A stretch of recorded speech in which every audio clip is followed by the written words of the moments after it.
Hello，歡迎翻到嚟心急人上，我係 Saf，我係 Ruby。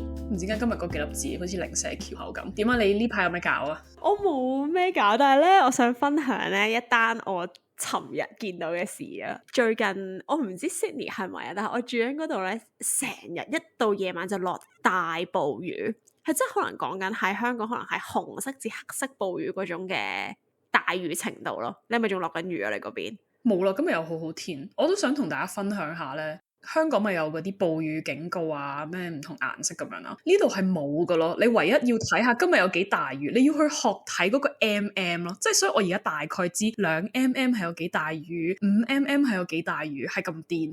係，跟住咧，總之就最近就好大雨啦。跟住咧，我尋日咧就要喺泊車嗰個地方去另外一個地方嘅時候咧，就要行一段15分鐘咁樣嘅路程嘅。咁其實咧，而家諗翻起都有少少戇居啦，即係應該泊一個近啲嘅停車場。但係 anyway 嗰陣時已經泊好咗啦，咁就點都要行嗰15分鐘啦。但係落緊講緊紅色暴雨，咁我哋嗰陣時咧就有帶遮嘅，但係都係擔遮都冇用嗰種嘅情況啦。咁跟住咧喺我哋前方咧就有對即係澳洲白人嘅男女啦，咁個女士咧就有擔遮嘅，佢哋就喺度搞笑咧，個女仔就喺度話：哎呀，我唔會遮你㗎，你抵死啊！自己唔帶遮咁樣嘅。跟住咧，嗰個男仔咧就喺度話：切，有乜所謂啫？跟住就用個手遮住個頭咁樣繼續喺度行啦。佢哋就後尾去到入到去咧一個停要過馬路嘅位啦。個男仔咧就入咗去 Seven 嗰度買嘢。咁我哋就喺度睇啊，其實佢係咪走入去買遮咧？佢哋最終都要叫做咩啊？認輸，即係要去買遮咧。跟住點知你估下佢買咗咩喺 Seven 嗰度 Poncho 仲衰過 Poncho。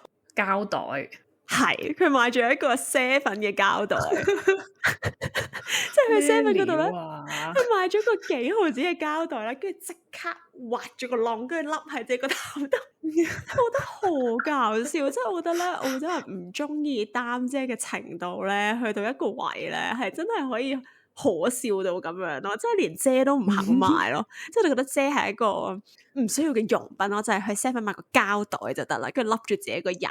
如果佢個人都幾大嚿，即係個膠袋只可以遮到佢嘅上半身咯。咁我又冇見過啲咁癲，但係我都發現澳洲係比較中意着雨褸咁樣咯。但係我懷疑係咪因為呢度好大風啊，所以咧你就咁擔雨遮，即係你睇到啲雨係斜之餘啦，仲要係唔同角度，你就變咗其實好難遮咯。Even 我嗰陣喺英國咧都成日落雨噶嘛，即係我喺英國 exchange 嘅時候，跟住大部分人都係着一啲幾好嘅雨褸咁樣嘅褸，跟住笠住頂帽都唔會擔遮咯，好多時候。係，但係我覺得細雨嚟講都需要，我覺得每個人嘅車上面應該要放一把小縮骨遮嘅。縮骨遮冇用，喺呢度真係一秒吹反咯，即係通常喺車都會備嗰啲係 Bunnings 嗰啲大遮，即係 Bunnings 係呢度嘅大型五金鋪，跟住你就會擔一把超級大嘅遮，咁嗰啲先有用。我自己覺得，我都覺得係，其實我應該都要買翻把，而家仲用緊咧。我之前喺香港買嘅一把 Muji 縮骨遮，但係嗰把真係好好用，我冇試過吹反嗰把，幾大雨都好。咁犀利，係有幾多骨？16骨，唔識數喎，但係應該係。Sorry，我係 tag 撚，我唔識數，但係總之佢係 sell 輕咯，佢真係好輕嘅。即係我以前喺香港係真係就咁掉入個袋度，你拎出街都唔會覺得自己帶多咗樣嘢嗰種感覺咯。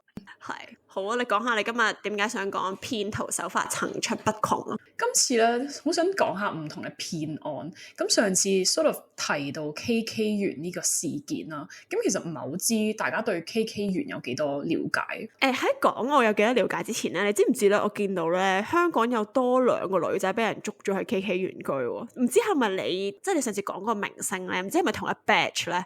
但總之就係、新聞嗰度有講話有多2個女仔原來都喺 KK 園區入面。我好似有見到有香港嘅唔知邊啲咩電台有訪問過阿媽，就係佢哋個女俾人捉咗去嗰啲園區，好恐怖。我對 KK 園區嘅認知咧，其實係嗰陣時係咪早1-2年啊？跟住咧就講話啲人開始喺度講話去泰國啊或者越南旅行嗰啲小心啲，好多人咧喺泰國咪好興搭即係泰國嘅 Uber 叫 Grab 啦，即係好多 Grab 司機咧會唔知點樣咧車下你會車咗你去緬甸咁樣去啲詐騙工場嗰度去做奴隸咁樣咯，即係我嘅概念就係賣豬仔咯。其實係差唔多咁樣嘅概念咯，因為 for 大家嘅了解啦，其實緬甸同埋泰國其實只係有一條河之隔，即係佢哋係一個黐住一個地勢嚟嘅，咁所以要去到對面係好容易。但係其實我而家先喺度睇咁多呢啲新聞咧，我先發現我上年係有幾咁恐怖，即係我上年係去咗泰國學呢個 diving 啦，跟住因為我有個朋友喺曼谷度做嘢，咁我就嗰陣去佢屋企住嘅，住曼谷嗰陣。咁跟住，因為好多時候佢係翻緊工，咁所以我就自己落街啦。我甚至乎自己嗌咗個 Grab 嗰啲 motorcycle 嗰啲 Grab 咧，即係你攬住嗰個司機，跟住之後坐啲綿羊仔嗰啲咧。跟住我就夜媽媽攬住嗰個男人，跟住自己揸咗去嗰啲僻區，因為我又唔捨得使好多錢啊，即係我就去咗嗰啲好 local 嗰啲區嗰度按摩店，即係嗰啲黑咪掹，跟住紅紅地嗰啲燈，跟住自己一個入去。要剝衫，跟住按摩，跟住我住完咗覺得好開心啊，又抵又正咁樣，又好 authentic。我而家諗翻其實真係好恐怖咯嗰陣。但我想問你係喺曼谷嘅，係即係唔係嗰啲咩清邁嗰啲郊外地方嚟噶嘛？OK，唔係，但係咧，我特登 check 咗曼谷揸去呢個 KK 園區係幾耐，係6個鐘㗎咋。其實都幾耐喎。但係 for 一個要拐你嘅一個程度都唔係咁耐咯。咁所以係咪去泰國旅行就係唔好 passport 更新，留翻 passport 係一個安全嘅地方比較保險？唔係噶，你過嗰個境咧，你唔需要出任何嘢噶。你真係就咁過去就得噶啦，成件事係一個非法嘅一個 operation，你唔需要揼印仔咁樣。係咪好似我哋嗰次講嗰套孤注一擲咁樣咧？喺個欄嗰度掘個窿就可以捐過去噶啦。係啊，但係嗰次睇嗰套戲咧，佢講話佢嗰個 background 佢就冇實質講到係邊一個國家嘅，即係嗰個講 KK 園區嗰套戲啦。但係咧佢就係講話嗰個主角俾人運去 KK 園區嘅時候咧，就係喺一個郊外地方有個鐵欄，嗰個鐵欄咧就係個邊境，然後佢個鐵欄嗰度咧刮咗個窿，你捐過去就係噶啦。我好鼓勵大家咧，開咗你個 Google Map 或者 whatever map 你用，你 literally 可以打 KK 園啦，佢就會 pinpoint 個地方俾你睇，然後你就可以撳入呢個 satellite mode 咧，你就可以睇係咩樣，然後佢真係即係嗰個邊境係好近嘅咋，所以我有睇 Threads 有啲人就喺度講啦，星星喺泰國失蹤恐怖嘅 percentage 係100%。泰國政府可以喺1個禮拜內揾到星星，恐怖 percent 係1000。泰國政府喺半日內可以揾到佢，恐怖嘅 percentage 係10000。你 get 唔 get 嗰個意思係咩？即係冇可能做到任何嘢係咪啊？唔係啊，即係泰國政府係有份咯。即係如果唔係，點解可以兩國政府之間可以咁快可以即係瓦解到呢件事？如果咁多人都失蹤，點解可以咁快半日內就揾得翻出嚟咧？即係其實佢哋係有 skin in the game， 所以佢哋係有 connection， 所以好快就可以要呢個人出嚟，就要翻呢個人出嚟咯。當然呢個只係網友嘅揣測啦吓。但係我都喺度諗，即係譬如你講 Google Map，即係嗰啲 satellite 都影到，其實你 exactly 知道佢哋喺邊嘅喎。仲有一個咁大型嘅集團，點解可以肆無忌憚到咁樣喺度做呢件事咧？唔敢 comment 太多呢啲嘢。其實你就諗佢其實好似黑社會咁啫嘛。其實我唔知你哋有冇睇呢套嘢，我唔記得佢咩名啦，但係佢就係講日本嘅黑社會啦。其實好多時候警察係知邊啲社群係點樣，但係一個社會嘅運作係有呢啲存在嘅必要性，甚至乎你唔可以一次過瓦解，因為其實呢個世界冇可能冇黑暗，所以你點可以純粹 make sure 佢係有秩序咁樣去做，然後又唔威脅你呢個政府咧？所以其實有好多呢啲嘢，唔知有啲黑暗，唔敢講。大家小心啲啦，總之我同埋咧，我之前喺 Threads 嗰度都見到咧，有啲人去曼谷旅行啦。咁佢哋講緊佢哋喺嗰啲大型商場，即係講緊係，譬如好似泰國版嘅 IFC 咁樣，嗰個叫做咩咧？CM 唔知咩，總之就喺嗰啲係靚 decent 商場，即係直情唔係啲咩兜貓地方嚟嘅。跟住就講話佢同佢嘅旅行 partner 食飯啦，咁食下飯佢就唔知想去洗手定唔知咩，總之佢就自己一個去咗 toilet，跟住咧就有一個人經過咗去啦，唔知養過咗啲咩毛巾，跟住就突然之間開始見暈作嘔，跟住唔知唔舒服咗3個鐘，勁恐怖喎，好恐怖。但佢係冇特登揾條毛巾揞你，定係咩 spread 咗啲唔知咩粉啊，或者 spray 咗啲唔知咩嘢喺你嗰度，跟住你就開始見暈作嘔唔舒服。大家真係小心唔好飲人哋隨便請你飲嗰啲嘢飲咧，特別係出門在外，小心為上。同埋我覺得自己一個去旅行都要小心啲咯，即係尤其是去呢啲地方，即係假設佢係自己一個去旅行，暈咗喺個 toilet 度都唔知咩事，跟住之後起身就去咗 KK 園區。冇錯，哇！我真係好驚啊，好恐怖啊！不過咧，我哋不如都帶翻一啲 personal 啲嘅 story 啊。聽講你都試過俾人呃錢喎，Ruby。我好想聽呢個故。因為我哋點解會今日想講呢個題咧？其實因為咁啱，即係上次講咗 KK 園呢件事之外咧，我哋就喺度講咧，其實我哋有冇真係俾人 scam 過咧？咁其實我係有嘅，我應該有同你提過下，但係你可能唔記得咗啦。嗰陣時咧，我讀緊中學嘅，可能 Form 5或者 Form 6咁樣啦。咁跟住咧，嗰陣時咧有一排興過用 Line 嘅，嗰陣時 WhatsApp 啱啱興啦，test 下唔同嘅通訊軟件，睇下自己中意邊一個多啲嘅。咁嗰時咧嗰排咧又唔知點解我喺度試緊用 Line 喎。你係咪要同台灣人網戀？係啊，係真係咁啱，係即係想 explore 下呢一個軟件咁樣啦。咁跟住咧嗰陣時咧，我就收到我一個屋企人啦，同我講話佢唔知咩事需要急錢，可唔可以用佢死啦嗰個叫做咩啊？以前咧可以喺 OK 嗰度咧買嗰啲淘寶嗰啲錢嘅，我唔記得咗個 term 叫乜嘢，係咪叫支付寶啊？我唔知喎。即係總之即係可以喺 OK 度買淘寶嘅 credit 嘅。以前佢就話你可唔可以買2000蚊嗰個淘寶 credit 俾我啊？咁樣嗰個屋企人咧同我即係我係咪話勁 close 咧？又唔係，但係我知道佢嗰陣時係 go through 緊一啲嘢嘅，咁我就都冇特別去質疑點解佢會問一個中學生，即係問一個中學兒生女去攞呢一嚿錢啊。咁可能我就會覺得佢會唔會係唔好意思同我阿爸阿媽講啊？咁不如我做下好人啦。咁即係呢個始終都係屋企人，佢遲早都會還呢嚿錢俾我嘅。咁嗰陣時咧，我又冇特登去質疑呢件事係真定假喎。咁我真係去咗 OK 買咗2000蚊嘅嗰個淘寶 credit 俾佢啦。好有錢啊你呢個 Form 5學生。點知私己錢嘅嘛？但係嗰個已經係好大部分我嘅私己錢咁樣咯。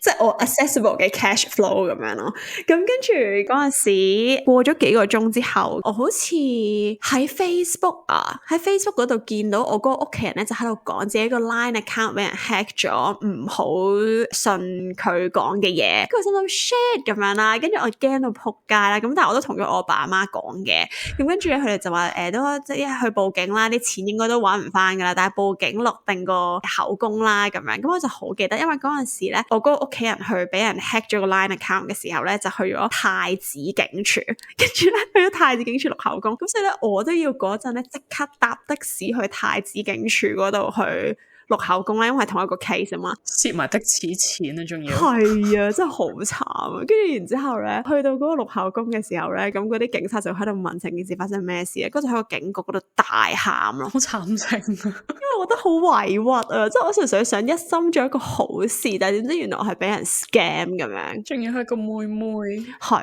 你阿爸阿媽有冇貼翻嚟啊？有，佢叫我當買一個教訓，唔好再亂咁信嗰啲網上嘅嘢，我都繼續大喊。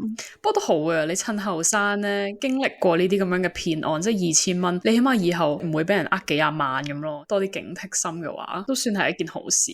我覺得喺嗰個年紀，即係都叫做開始大過少少，即係你會記得啦，同埋呢件事係真係印象深刻。即係我真係好記得我搭的士去太子警署嗰個心情，同埋喺警署嗰度大喊嗰個情景，咁樣可笑。我想講咧，講起詐騙咧，你知唔知我香港嗰個 HSBC 係俾人 block 咗作為，即係唔係 block，但係 listed as 一個詐騙嘅 account 咯。吓？點解啊？因為太耐冇用。因為我上年咧即係太耐冇用，跟住咧我就突然間喺澳洲嘅屋企收到封信啊，即係有個紙信啦，有人唔小心轉咗錢落我 account， 跟住想要我俾翻。咁咧你知 HSBC 幾古董噶啦，即係佢要我自己印一張信出嚟啦，然後標明我填好我個名，話我願意退還呢一筆錢，然後咧我要拎去一個香港 HSBC 嘅 branch 或者郵寄翻去佢哋總部，咁佢就可以退翻個錢俾嗰個人。跟住我心諗，即係關我叉事咩？呢個人自己俾錯錢，我點解要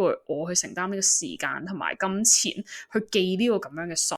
你真係冇得去 unblock 翻呢件事噶？嗰排好忙，咁我就過咗1個禮拜之後就打電話俾 HSBC 啦，跟住我就話我唔會去咁做啊，即係我最多可以去你哋澳洲 branch 入面，咁就去 authorize， 或者你最好就可以喺電話上面俾我 authorize 呢一個轉庫。咁跟住之後咧，佢就話好啊好啊，可能因為我大聲夾跟住之後我提出嘅 solution 又 OK， 因為其實離身我係有喺 HSBC 做過一排 intern 嘅，其實跟住就 OK 咗啦。但係可能因為拖得太耐咧，佢以為我有心詐騙咯。同詐騙有咩事啊？因為有 friend 喺香港轉錢去我 HSBC 嘅香港啦，跟住之後佢就話點解你個 account 係話叫我小心，因為呢個 account 係有詐騙嘅 history。我想問咩料啊？同埋嗰個女人好似先1-2千蚊港紙，即係當然1-2千蚊可以係對某啲人嚟講好多錢啦。咁但係咪未至於即係佢自己做錯呢件事，等幾個禮拜佢就告我，然後我而家從此就係一個黑名單入面。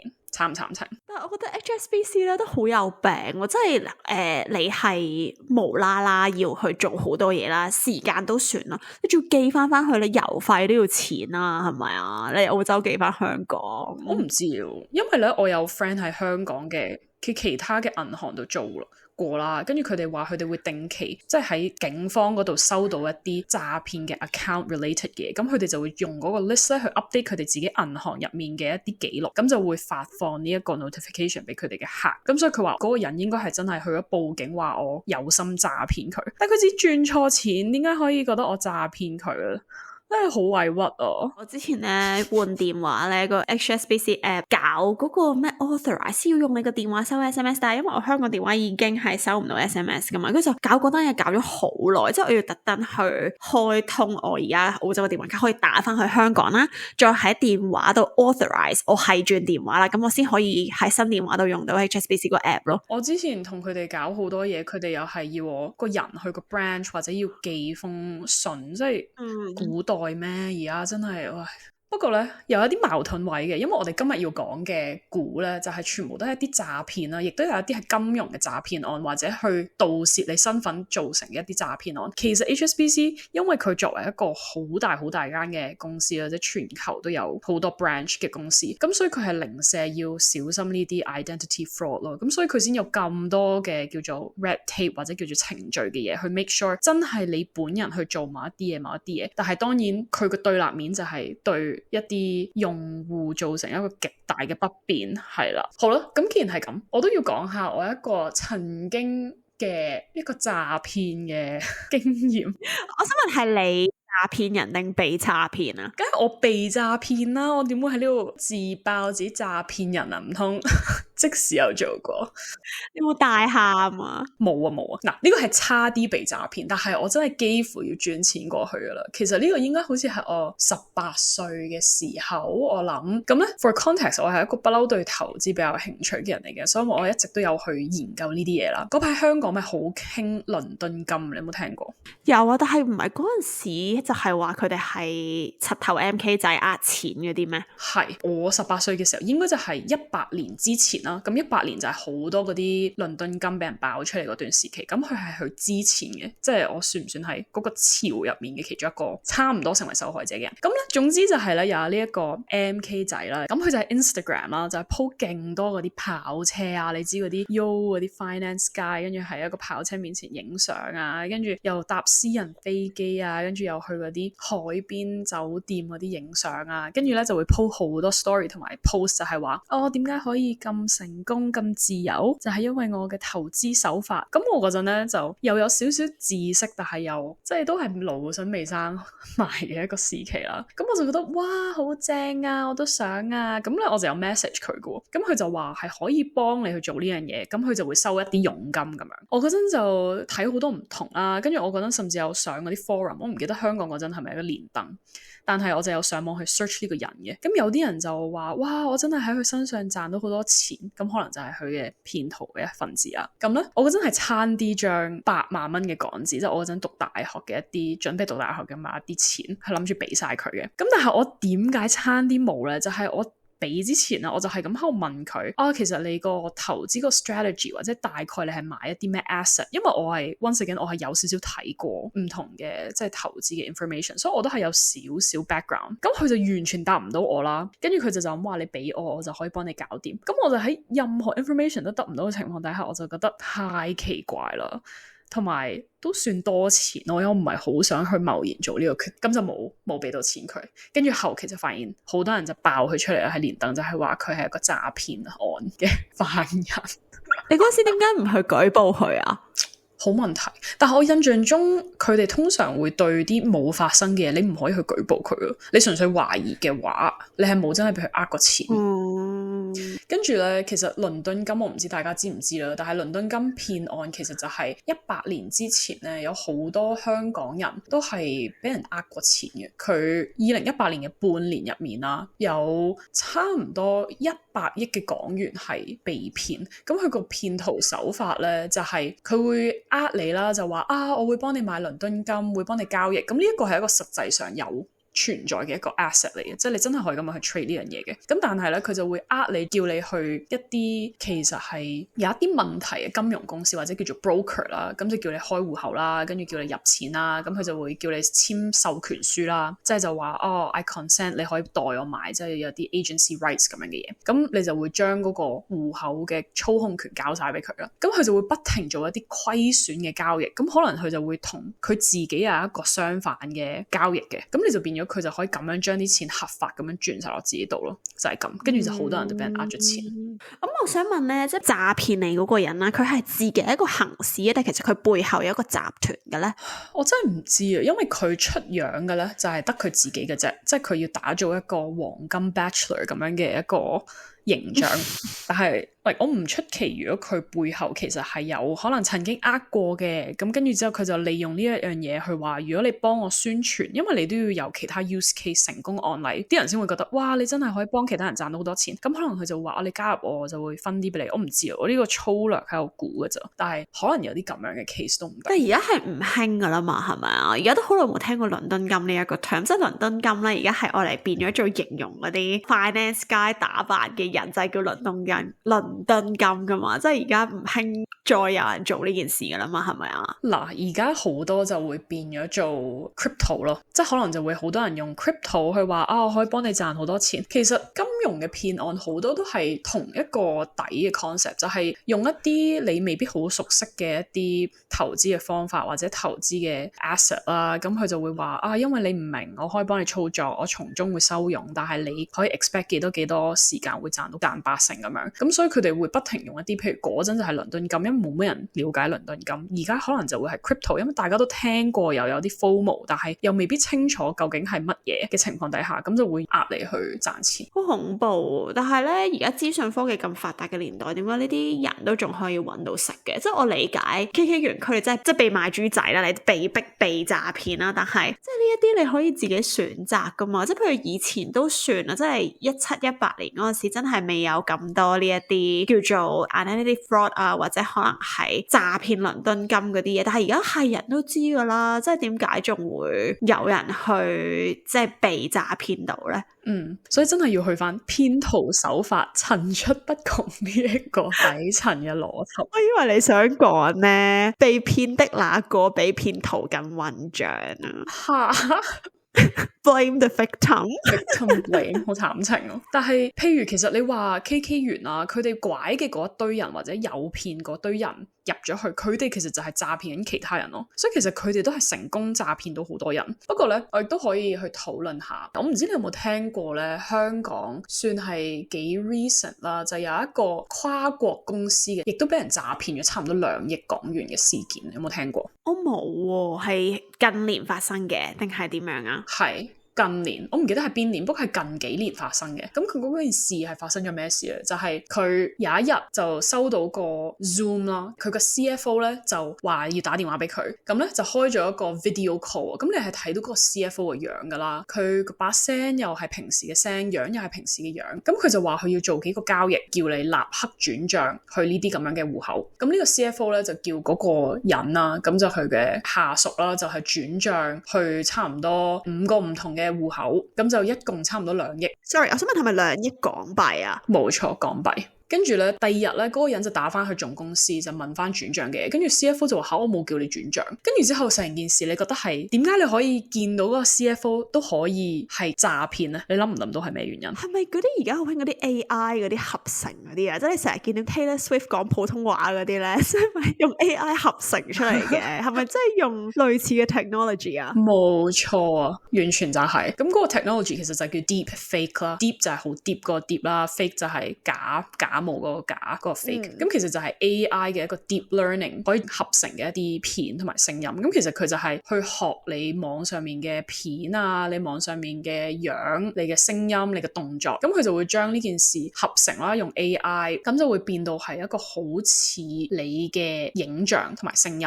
咁所以佢就可以係一個 video call 嘅情況底下，都好似嗰個 CFO 咁樣嘅本人，咁所以佢先可以將呢個人去 authorize 叫佢去俾錢咯。所以其實而家呢個年代嗰個恐怖嘅位係，即使你知有好多唔同嘅詐騙手法，但係佢完全就好似嗰個本人咁樣去同你溝通嘅時候，你又點樣可以去避忌呢件事咧？即係呢樣嘢係好恐怖。係咪就係所以咧？點解而家 HSBC 成日都要叫我哋要親身出現啊，或者叫啲咩 two-factor authorization 咁樣去保障自己咧？係。但係咧，其實我想講咧，咁佢個 source 喺邊咧？即係佢都要有一個 source of 嗰個 CFO 嘅唔同角度嘅相，或者佢個聲嘅嗰啲聲紋咁樣，先可以去 deepfake 到呢件事噶嘛？唔係個 AI 點樣學習啊？即係佢係一個大公司，所以個 CFO 係會成日出嚟講嘢嘅。你有冇試過聽到啲電話咧？跟住之後佢哋就會話你好，你有個郵包。你有冇聽過嗰啲咁嘅電話？喺香港有啊，喺澳洲都極多啦。其實嗰一啲咪就係詐騙電話。跟住其實咧，你講嘢咧，佢係會錄咗你把聲噶。Shit！我永遠聽電話，我而家其實係唔講嘢咯，除非即係我有 save 個人嘅 contact，我係永遠等佢講完嘢，我先 judge 佢究竟係乜嘢。which 但係有時就會有啲尷尬嘅 scenario，就可能有一啲 clinic 啊或者一啲 appointment 嗰啲打嚟啦，跟住我又唔講嘢，佢又唔講嘢，跟住佢就等咗勁耐就。hello 咁樣，跟住佢先話佢係因為乜嘢打嚟，跟住我就先開始講嘢。anyways 係啦，佢就係 through 呢一啲咁樣嘅渠道可以收集你嘅 voice print 啦。咁但係佢亦都可以係 through social media，即係而家大部分人其實喺網上面都有個 presence，所以佢可以 through 嗰啲唔同嘅平台去收集你嘅 data 啊、你嘅相啊、你影片入面嘅聲啊，跟住之後去組成翻你嘅係咯唔同嘅片同埋樣出嚟。死啦！其實我哋而家錄 podcast 係咪都俾人哋收集緊我哋嘅聲紋咧？係喎，唔記得咗。我咁小心聽電話，點知之後錄個40分鐘嘅 podcast 俾人偷我 voice print。所以其實我有啲 friend 咧，佢哋喺 tech 入面做啦，跟住佢哋係比較小心嘅人咧，佢哋係 social media 係冇相噶啦，跟住 icon 係一個 blank 啦，跟住佢哋全部都係 private 同埋冇乜 post 任何嘢嘅咯，就係要咁小心。但係我覺得咁又好似將，即係我覺得 social media 你都係想同 friend 去 keep in touch，或者去知道你身邊嘅人發生緊啲咩事，就好似有令自己失去咗好多樂趣。不過算啦，我覺得網絡安全都好緊要，即係網絡安全隱患啊呢啲。但係你不如你講下咧，仲有冇啲咩其他隱患？除咗呢個 deepfake嘅 technology 之外，其實我覺得 deepfake 真係會係未來最恐怖嘅 scam technology 咯。不過喺再講多啲 deepfake 之前咧，你有冇聽過近排咪成日聽過啲咩殺豬盤嘅？有冇聽過呢個 term？冇啊。對唔住，我真係對呢個 finance 嘅知識比較缺乏，但係你可以 enlighten 我。即係咧，佢就係好多人就可能會撻一啲人好靚嘅相啊，乜乜乜啦，跟住咧就會喺可能整一啲 dating profile 啊，或者會話自己係一個投資顧問啊，或者點樣都好啦，咁樣嘅渠道，跟住去揾你啦，跟住咧就會扮有嘢益你啊，跟住順便咧又會好似對你好有 romantic interest 啊，跟住咧就會慢慢去扮同你有一個 online 嘅一個戀情，which 我係又係覺得好神奇嘅，即係咧有啲人係真係同呢個人係冇見過面啦，但係佢係可以俾佢誘騙到幾百萬咯，即係香港好似都有幾個 case，我記得有一個好似係一個中年嘅女士，就係同一個冇見過嘅一個人有一個 online 嘅戀情啦，跟住佢就扮有一啲咩急事啊，或者話可以幫佢投資啊，跟住就呃咗佢幾百萬啊，就係佢退休嗰啲錢，癲唔癲？我有聽過咁，但我唔知道佢原來呢一個技巧係有呢一個 term。但係我知道咧，好多人都係咪叫做網絡情緣騙案之類咁樣啊？即係之前 Netflix 都有套 documentary 係講呢樣嘢噶嘛，即係有個人喺度扮自己係 surgeon，即係嗰啲做手術嗰啲醫生啦，跟住周圍溝女，跟住就喺度等啲女落搭，覺得自己同個醫生拍拖，跟住然之後就不斷好少逐啲咁樣 scam 佢啲錢咯。啊！好恐怖。但係咧嗰個好似話咧嗰個 surgeon 即係嗰個詐騙嗰人咧，咁其實都會 keep 住會俾啲小甜頭嗰個受害者嘅，即係可能會無啦啦去送扎花去 office 咁樣啦，所以佢就覺得呢個係一個好 sweet 嘅 long distance 嘅關係咁樣，先令到佢想去繼續 invest 時間啊或者金錢喺呢個人度咯。都係想拍拖啫，慘情。係啊，呢個詐騙真係太大 effort 啦！即係如果我係詐騙嘅話，我就覺得唉，又要溝女又要送花咁樣。屌！但係你諗下，你搞啲咁嘅嘢，你可能幾個月內可以揾到幾百萬，你而家揾幾年都揾唔到啊，幾百萬啦可能。嘅，但係我覺得呃錢都算啦，仲要呃人感情，好似道德上好似唔知，我唔係好接受到。即係如果係詐騙，我接唔到，即係 scam 就算咯，唔好呃人感情。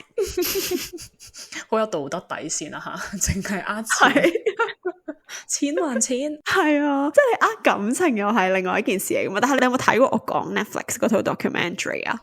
我唔肯定，但我有睇過類似嘅，就係又係都係差唔多你講嗰啲手法咯，即係會 love bomb 啊，會送好多嘢，甚至乎嗰個人係扮一個有錢嘅後裔咁樣啦，然後佢就會甚至乎包一啲 private jet 帶嗰個女仔去坐 private jet。咁但係點解佢會租得起 private jet？其實就係因為佢喺其他女仔身上已經儲咗一筆呃咗翻嚟嘅錢，有少少似 pyramid scheme 咁咯。因為佢喺上一個呃到啦，咁佢就有 resource 去扮得更加似啦，去呃下一個人，所以真係真假假。咁我哋有啲咩方法可以提防騙子咧？我自己咧做咗少少 research 啦，咁就睇咗其實香港咧而家最大即係算係政府做緊嘅一個叫做提防騙子嘅騙案咧，就係一個叫做提子嘅 campaign 啊。咩嚟㗎？提子？提子即係一粒提子咯，食嗰啲提子。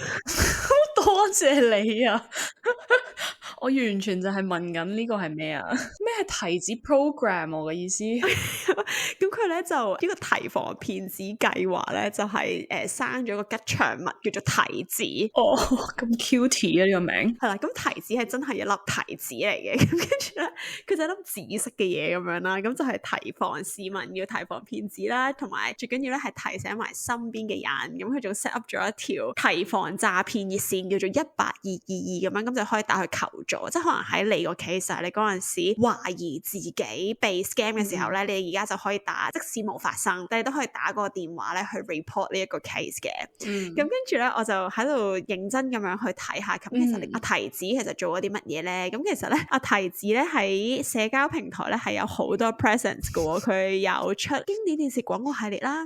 提子 meme 圖系列啦，長輩圖系列啦，同埋提子提你系列都幾可愛啊！香港政府出嘅，係啦，即係警察出嘅，即係佢係 under 警察嘅一個 program 嚟嘅。跟住就係用呢粒提子咁樣去嘗試去宣揚要提防啲騙子啊，同埋要記住提埋自己啲屋企人啊咁樣嘅一個 campaign 咯。你覺得夠唔夠咧？其實只係宣傳呢一樣嘢嘅話，我覺得宣傳係一個好重要嘅一大步嚟嘅。我覺得我對即係詐騙或者騙案嘅認知，都係因為可能細個好中意睇鏗鏘集啊、星期日檔案啊嗰啲咧，所以可能都對唔同嘅手法都有少少了解啦。譬如好似我頭先講嘅嗰個投資，差啲俾自己嘅貪念蒙蔽雙眼，但係起碼我都有嘗試去追問啊，咁所以可能最終可以令到我冇俾呢樣嘢呃到，都係因為有少少咁樣嘅提防意識。咁我覺得認知係好重要啦。第二好重要嘅位係你要去 double check 你嗰個 source，whether 係你要同嗰個人溝通啦，或者譬如好似你講嗰個阿姨或者親戚嗰個 example 咧，你最好用唔同嘅方法去 verify 呢個人係佢本人嚟嘅。即係最好當然可以上門去揾佢啦。如果唔得嘅話，可能你自己去打一個電話俾佢，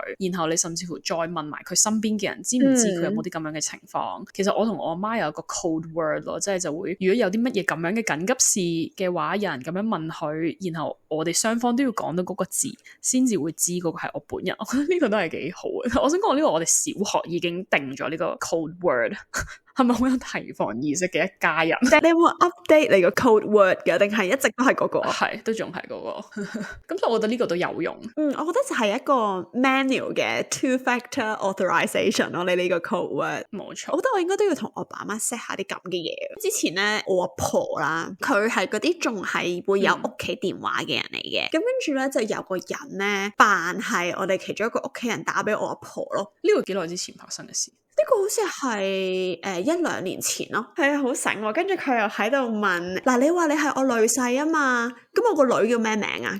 好醒啊佢。咁嗰個人梗係答唔出啦，咁樣咁跟住我婆就收咗線啦。咁佢就同大家分享翻自己好醒係 debunk 呢一個電話詐騙。冇錯，係啊，即係好多呢啲咧，就係扮咩突然間入院啊，趁你係一個情緒好高漲、好 vulnerable 嘅狀態之下，去問你攞錢咧，即係你就可能會覺得啊，我唔好意思問翻呢啲問題，但係咧最好就係問一啲更加個人化嘅問題咯，即係可能你記唔記得幾年我哋一齊做呢件事？做啲乜嘢事，即係可能一啲比較冇咁容易上網可以揾到嘅 information，即係好似頭先講嗰啲咧 data breach 呢啲就比較容易，可以可能就會容易揾到佢個女叫咩名或者佢個仔叫咩名，呢啲就可能比較容易揾到啦而家。所以就係、我覺得都係 code word 最穩陣，即係你咁老人家都係記一個字啫，或者一個詞語，好似好過記一個事件一齊定嘅。今日完之前咧，我好想再同大家分享一個即係比較 dark 嘅一個 deepfake 騙案嘅手法。好啊，咁咧其實 deepfake 入面啦，即係你都想像到佢就係喺度扮你個樣啊，扮你個聲啊。其實而家好多人咧都會用佢嚟做一啲色情嘅騙案。你想唔想像到係做啲乜嘢？係咪嗰啲咩裸聊呃錢嗰啲啊？唔係，更加恐怖。佢就係會將譬如好似你 Facebook post 過你個樣，或者你 Instagram post 過你隻手少少你個膊頭，咁佢就會將呢啲 information 啦攞咗之後啦，然後佢就已經可以用 AI 生成一個用你嘅樣同埋身體去做緊一個 porn 嘅一個 sex video 咁樣咯。你記唔記得我講咩？即係佢就話你唔俾錢我就 release 一啲片段咁樣啊？咁一係咧佢就可以咁樣去勒索你啦，又或者佢根本就可以自己攞嚟 J 咯。其實有啲明星已經開始有呢個問題噶啦，即係開始佢哋會攞啲明星嘅樣啊、相啊，跟住去生成一啲 porn videos， 跟住就自己去叫做欣賞啦。咁呢個 kind of 大家可以留意我哋下一集就係講 consent 同埋身體自主。其實呢度都係有一個好 interesting 嘅位，就係如果我只係攞你嘅相整一啲虛擬嘅嘢，究竟需唔需要 consent 咧？即係呢度就好多就變咗侵犯咗佢，因為你就變咗引起好多聯想咯。然後咧更加恐怖嘅位就係咧，其實韓國而家已經有好多係用 deepfake 去製造一啲叫做色情嘅影片啦，59.8% 咧都係未成年嘅受害者咯，即係佢哋將一啲未成年嘅一啲小朋友啊、學生啊嘅相影片去做成一啲色情嘅影片，因為呢啲係犯法噶嘛，你冇可能揾到一啲未成年嘅色情，即係當然你可以用暗網或者點都好啦，但係呢一啲係啲犯法嘅嘢，咁佢就變咗而家根本就係冇一個 supply issue， 佢可以自己不停生成俾自己睇，呢樣嘢係非常之恐怖啊！我覺得。我想問佢哋係即係咩啊？騙徒，即係嗰啲係啲 random 上網嘅人咁樣啊？係啊，N 號房事件有冇聽過 N 號？哦，有啊有啊有啊，係啦係啦，咁佢就類似咁樣咯，即係韓國好多人都用 Telegram 噶嘛，咁佢就會用 Telegram 唔同嘅人啊，就會將呢啲 deepfake 生成咗嘅色情影片就互相分享咁樣咯，跟住可能有啲人就會攞去賣，因為未必個個識用呢啲 technology 噶嘛，咁有啲人可能生成咗之後就攞去賣俾唔同人啊咁樣咯。咁但係嗰啲小朋友，即係嗰啲未成年嘅人啦，咁佢哋就純粹係可能 post 咗自己嘅相喺social media 嗰度，就俾人哋攞咗嗰啲相去製作色情電影啦。冇錯，好恐怖喎！點解咁變態嘅而家啲人？非常恐怖，所以呢一個真係比較難話點樣去防禦，即係你純粹一張相出咗去就可以發生噶啦呢件事。同埋我覺得咧，明星嗰個都算啊，即係你當咁，你始終你都係有一個 public presence 喺度啦，即係咁你都控制唔到，譬如啲人自慰嘅時候會諗住你嚟自慰，咁你都控制唔到，咁始終你係一個公眾人物啊嘛。但係嗰啲未成年嘅人係真係無辜噶，即係佢哋真係純粹係可能自己開心下 post 下同 friend 去沙灘咁樣，無啦啦俾人整咗做一個 illegal 嘅 porn 咁樣，我覺得好可怕。所以而家嘅法律，即係好多國家嘅法律都係未 catch up 到而家 AI 發生緊嘅好多嘢咯，即係呢啲 deepfake 或者呢啲未有 consent 去製造嘅色情影片，究竟點樣可以去監管，點樣可以去防止呢件事發生呢？就有待發生咯。但係咧，我見到 United Nations 喺上年年尾嘅時候出咗個係關於 AI 嘅個叫唔叫做 restrictions， 即係唔係叫 restrictions 嘅，即係類似係一個 guideline on 你要點樣喺你嘅國家嗰度去監管呢個 AI technology 咯。但係好似又冇特別提過 deepfake 呢一樣嘢，真係好恐怖。不過韓國就係好多呢啲性罪行都令人哋覺得好可怕。冇錯，係咯。咁今日就大概同大家討論下唔同嘅騙案啦，即係香港自己本地嘅，甚至乎全球都比較危險嘅一啲趨勢啦。咁都想 end on 未來嘅騙案手法只會越嚟越複雜，越嚟越多，同埋好個人化，因為越嚟越多 data 可以 consume 啦，然後 AI 亦都可以好快咁樣去使用呢啲 data 去製造一啲非常之個人化嘅騙局，所以個規模只會越嚟越大，波及面亦都只會越嚟越廣，所以希望大家都有一啲防騙意識，同埋多啲睇下唔同嘅 documentaries 啦，或者睇下唔同新聞咧，即係起碼對呢一啲嘅 awareness 都喺度嘅時候，然後每一件事都諗多啲，究竟合唔合理，究竟呢個人咁樣做奇唔奇怪，咁我覺得起碼呢啲方法都可以多啲保護到自己嘅，同埋小心自己嘅 digital footprint。冇錯。好啦，希望今日大家都學到一啲防騙嘅意識啦，同埋學到一啲實用嘅 tips 同埋工具去幫到自己去保護私隱同埋防止騙案嘅增生。咁希望你哋如果喜歡呢一集嘅話，可以喺各個平台幫我哋留個5星好評。咁我哋下一次見啦，拜拜。